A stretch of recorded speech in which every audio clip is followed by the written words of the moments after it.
Thank you, Oprah, for having me. Thank you, guys. So your father was very strict. Now, here's the thing. You've gone one-on-one with some fierce competitors in the ring, right? But now you're in one of the scariest situations any man can be in, raising 3 daughters. Yes. Yeah. Yes. Extremely scary. And are you a strict dad?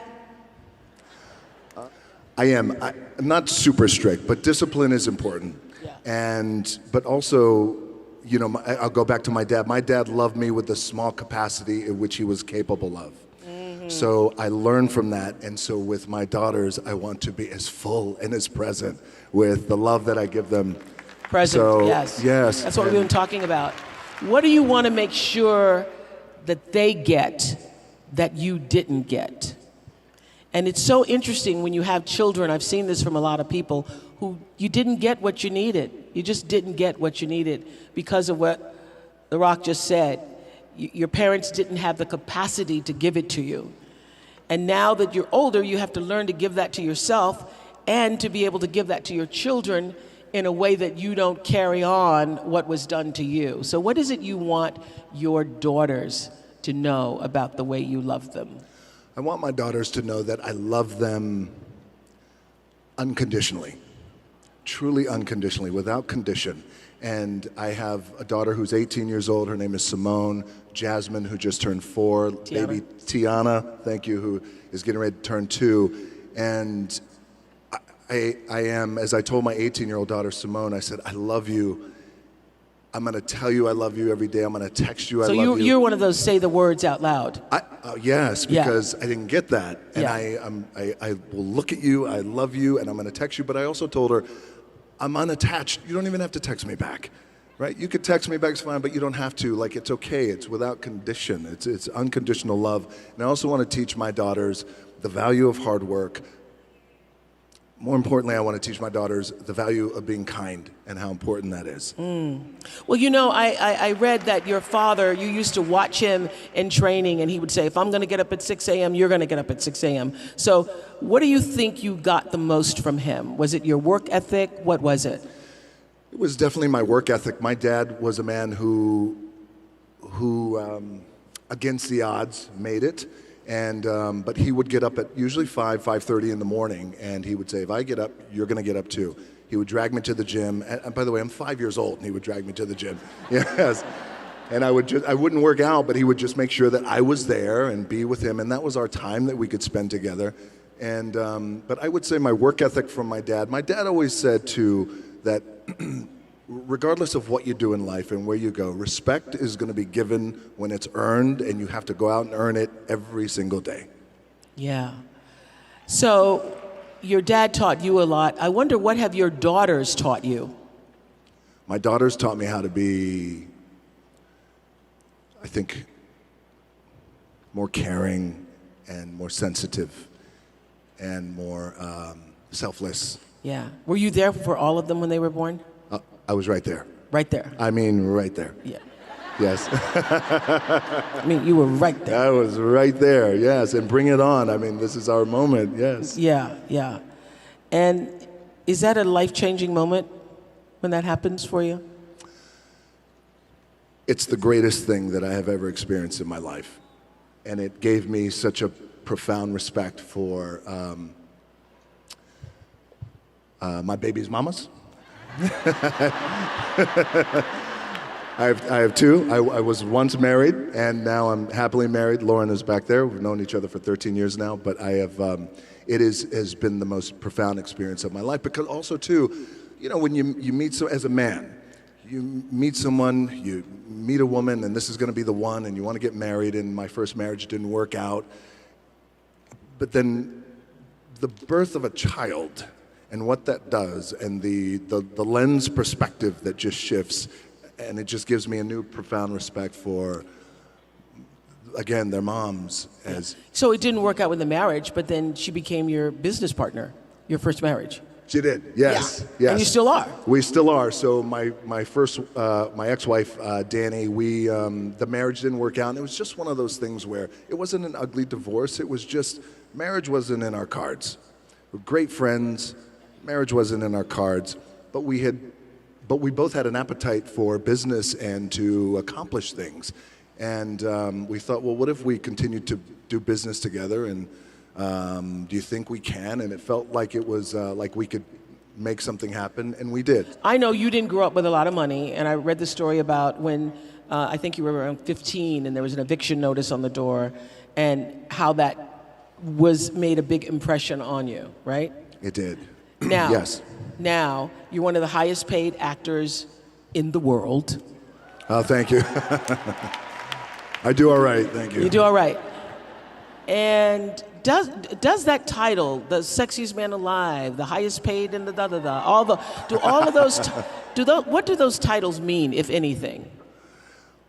You're the greatest, you're the most popular, you're the most followed, you're the most. It's great for the ego. It's wonderful. Kidding. Yeah, the better question is, how do you keep your ego in check when all of that is happening all around you? Sure. Yeah. Very important. People I have around me and how important that is. Do you have anybody who can tell you the truth at this point? Yeah, she's called my wife. Yes. Okay. Absolutely. Lauren can tell you the truth. Yes, Lauren can tell me the truth. But by the way, and this is where it's the tricky thing for us too, being in this position, is we want to make sure that we have people around us who are inspired to do well and reach for and continue to share our vision, but also at times say, well, I'm not quite too sure if that's the right thing to do. So look, I've had a wonderful career, especially coming from being evicted, and those titles are nice and everything is fine. But honestly, I'm so grateful to be in the position I'm in, and I never take anything for granted. I try not to. Aren't you glad that you were once evicted? Because it gives you such an appreciation for what you have now. It just gives such perspective. When we were 14 years old, we lived in Hawaii, and we lived in a small efficiency apartment. And my mom and I came home, and I'll never forget, the rent was $180 a week. And there was an eviction. A week? And there was an eviction notice on the door, and this was the one. It was the final eviction notice. Like, that's the one. My mom started crying, and I never forgot in that moment. It was a seminal moment for me because I felt like I never want to be in this position again. What can I do? So at 14 years old, I thought, well, the heroes in my life, Muhammad Ali, for example, professional wrestlers. They're all men who have worked hard with their hands and they built their body. Yes, that's what I'm going to do. I'm going to do what my dad taught me and these other heroes. I'm going to go build my body so we're never evicted again. But being evicted, by the way, has, as you were saying, has not only given me just great perspective, but also great gratitude, but also, and my team and my family, we laugh at it, but I feel this way, like, oh, well, we're a month away from being evicted. I got to go to work. Like, I still have that in my head. You still have that. I still have that in my head, but it keeps you grounded, by the way. Yeah. Yeah, because that's why the most this and the most that, again, it's wonderful, but the alternative is what I once was. And it also doesn't change the way you're wired, because I still save toast. I do. I will save toast rather than throw it away. Uh-huh. And I know there's going to be more toast, but I still do because there's something in me, because when we were growing up, we had to save it. You weren't allowed to throw food away. So there was a really big deal. So here's the deal. You have now you get the biggest paychecks. You have all this money, acclaim, fame. You didn't have that growing up. How do you raise children who have good sense and are also kind when they have everything? Because part of what made you who you are is having had that eviction notice and having not had everything. So how do you do that how are you planning to do that with your children? So for example, with our 18-year-old daughter, it was really important that we share those stories, share the stories about being evicted. Her mom's parents were immigrants who came over from Cuba. It's important that we've always shared those stories. And also, we try and keep it as simple as we possibly can. We have a farm in Virginia. Happily to say that I've moved my family here to Atlanta. So, yay! Place 30, 45 minutes away where it's very quiet, but also just making sure that we continue to instill in the babies and the kids the value of $1 and what it means and the value of food, and always saying how grateful we are and the things that we're grateful for, especially at that young age. So I want to know, how is success different from the way you imagined it would be? I never imagined this. I at one time when I was a kid, I did feel in my heart and in my gut that I thought, oh, I think the world's going to hear from me. I don't know how, but I do feel that way. But I never thought in my mind it was this level of success or fame even. It was, I don't know how, but the world's going to hear from me. So, which is maybe why, at times I could walk around and I could look at things like I'm a big kid, like everything at times can be like I'm in Willy Wonka's chocolate factory, where I'm just really in awe of everything that's really happening around me. What's the first thing you splurged on when you realized you had enough to splurge? Okay. So, all right. The first thing I splurged on. So when I was a kid, 13, 14 years old, in my mind, what it meant to be successful, it was a Rolex watch. Ah. Right. So there was such a valuable lesson out of this. So I thought for years, oh wait, every successful man has a Rolex watch and has diamonds in it. So when I finally was making a little bit of money, and this was in 1999, and I thought, okay, and this, by the way, I was still living in an apartment, paying monthly rent, but again... Oh, you renting and buying a Rolex? I was just renting horrible financial definitely decisions. own if you're buying a Rolex, okay? Yes. Yeah. This is what not to do. So I thought, this is it. I'm going to splurge, and I went and I got myself a Rolex, and I wore it. At that time, I was wrestling. I wore it in the ring, not for a match, but I was doing an interview in the ring. And I wore it in the ring, and a melee broke out, which always happens in the wild world of professional wrestling. One of the wrestlers fell on the Rolex when it came off. It broke. Live TV, and you see me, oh my gosh, my Rolex. And I'm supposed to be in the moment and wrestling these other guys. Oh no, my Rolex. Like you could see the tail. I'm trying to get my Rolex, and somebody's like kicking me, and they're trying to get it. So I finally get my Rolex back. I go backstage and I look at it. I'm heartbroken now. This is my thing. And I go home that night, and I remember immediately thinking, this is a sign. And I believe in signs. Yes, I it's do. a sign. Yeah. And I will, and I don't need it, and it wasn't right for me at that time, and I never got anything like that again. And so now, do you splurge carefully? I do. I'm not a big bling guy or anything like that. Yeah. And I always want to just make sure that now the splurge is usually with property. Like we have 2 properties that way. I believe in real estate. Yes, you do. I do. I yes. know. Yes. I love property the way some women love shoes. Yes. I do. Because it's our God anchor. isn't making any more land, okay? That's This is right. what we got here on the planet Earth. You're not getting any more. Yeah. That's right. Yeah. And also the properties are our anchor. It's where we, can be comfortable. And so I have a few pickup trucks. That's it. Just a few. So I remember reading this, that it was like WrestleMania 13, and you were still being called Rocky. And there were a bunch of fans at the time who were jeering you, and they were saying, unkind things. And you used that moment and literally turned on your heels and turned it around. Yeah. And, this whole Vision Tour is about people who've been knocked down sometimes in life. Everybody, not in a ring, but have had those moments where you didn't feel like the rest of the world saw you for who you needed to be. Right. How were you able to turn that around? Okay, so thank you for bringing that up. So this is, it was a turning point in my career, and it really allowed me to grow, and it really allowed me just to be me and be anchored in with who I am. So when I first started wrestling, the idea was, well, why don't you call yourself Rocky Maivia? Out of respect for your dad, Rocky Johnson, and your grandfather, Peter Maivia. I hated the name. And I thought, well, I just wanted to make my own way, and I wanted to be independent. I love my family, but I don't want to do it like that because it feels like I'm trying to leverage their fame. The powers that be said, nope, that's your name.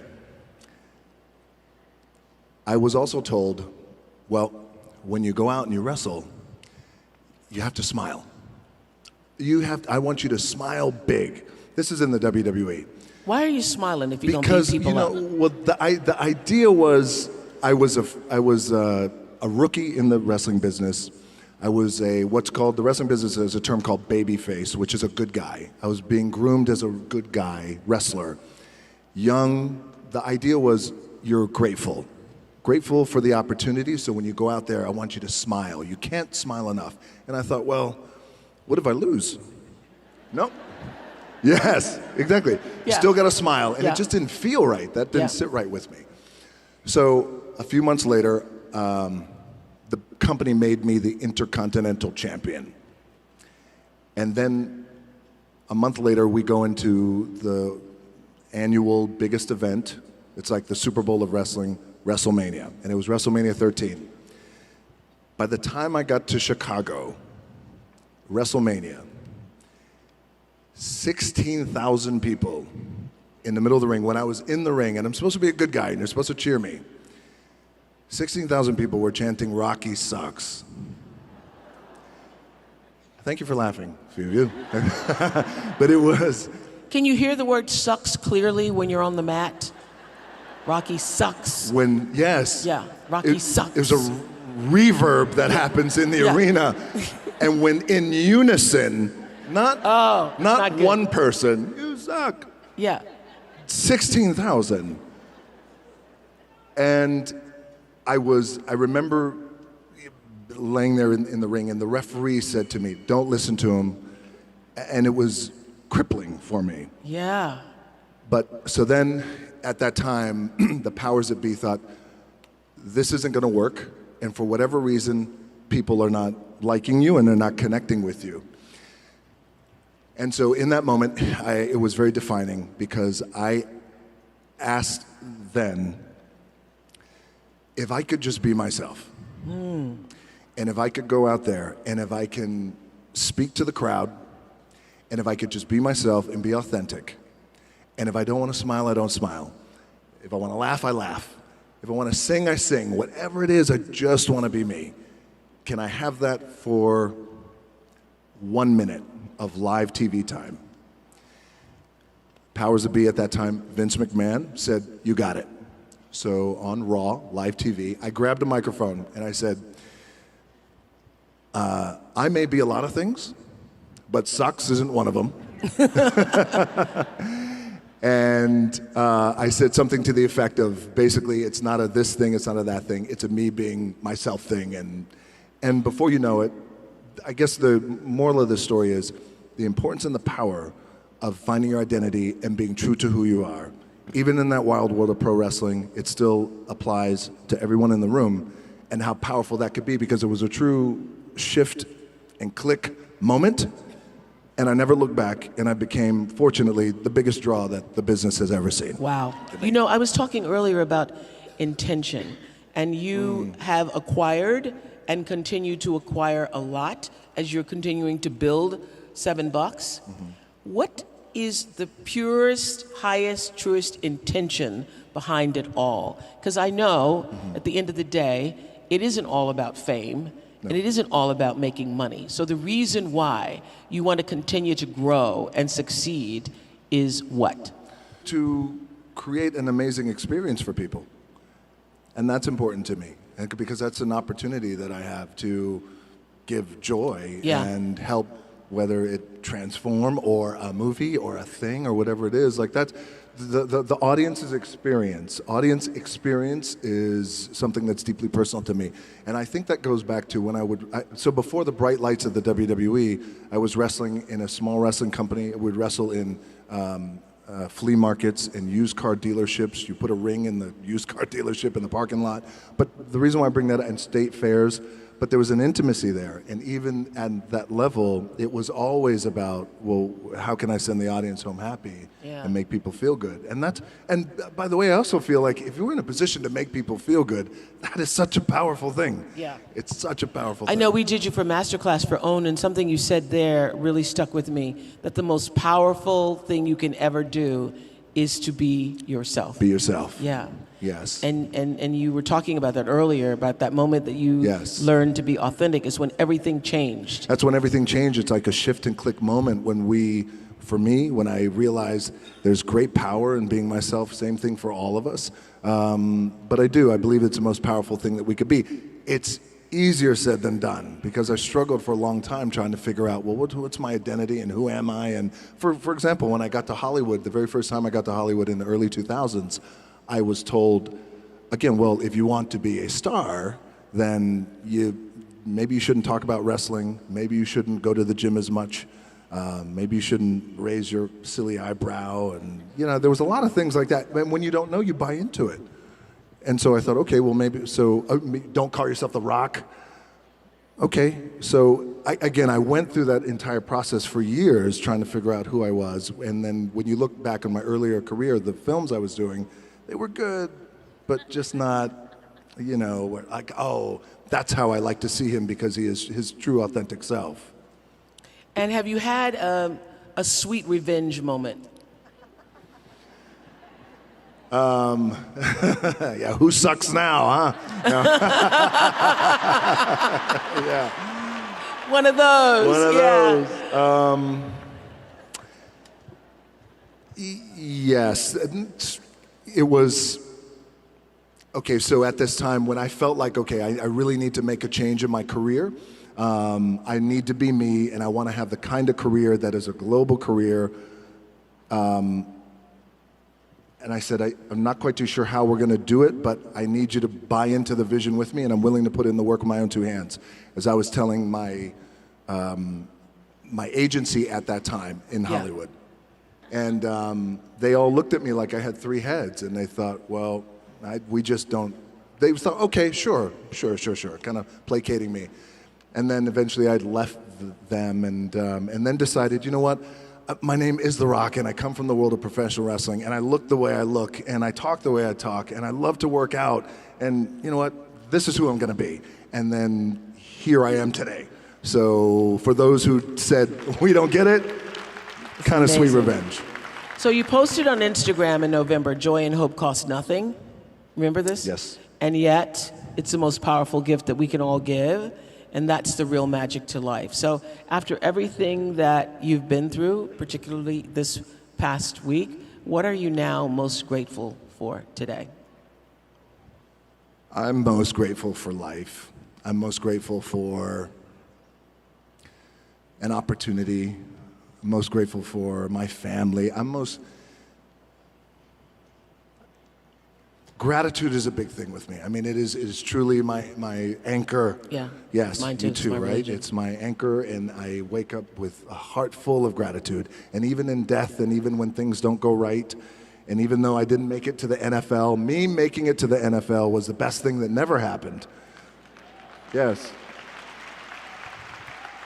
Because it also gave me a great sense of gratitude to be here. So I would say that it would be,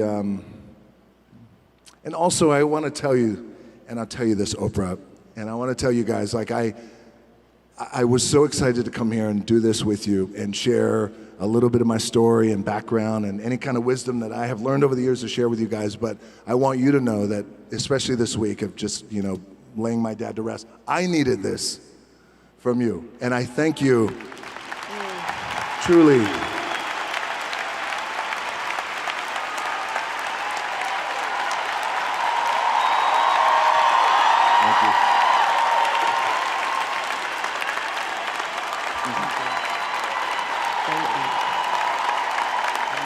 Thank you. Thank you so much. I did. I love you back. I truly do. That's some good mana y'all just gave. Some good mana. But thank you. I did. I needed this, and I needed this. I needed the love and this mana, because what I also realized is, and I felt it coming in, is that, you go to rock concerts and things and events and wrestling matches or whatever, but, when you come to this room and you have thousands, 12, 13, 15,000 people who have one intention, which is to be better and give so much love and receive so much love. Yeah. It's a powerful thing. It is a very powerful thing. Thank you for being here today to share it.